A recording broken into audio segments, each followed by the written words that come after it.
Alright, so good morning everyone. My name is King Ryan Kalamay. I am second year college taking the Bachelor of Elementary Education at Irene B. Antonio College of Mindanao.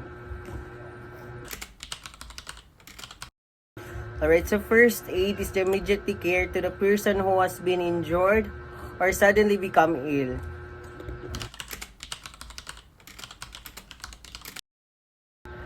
Alright, so the three main goals of giving first aid is first, to preserve life, second, to prevent the condition of getting worse, and third is to promote recovery.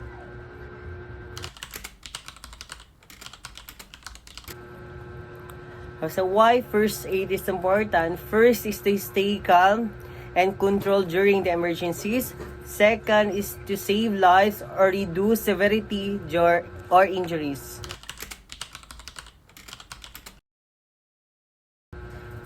The first aider is someone who is trained to give immediately help by someone who is injured. Students can be also first aider by learning or practicing basic life saving.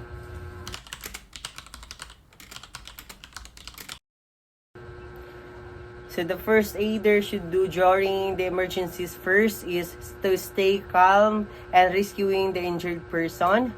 Second is use of what you have. And third is know the basic steps of first aider.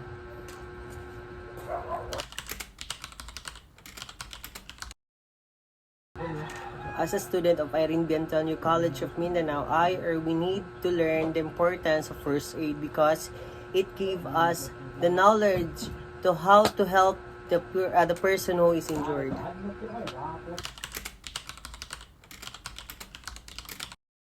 So first thing I'll do the right thing, which is to help her or him by covering the wounds using the clear cloths, and also I'll carry him go to the medical office or the near hospitals.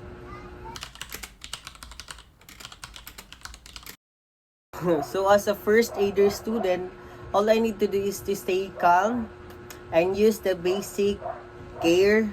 And also, I need to ensure my own safety and call for help. Thank you for watching.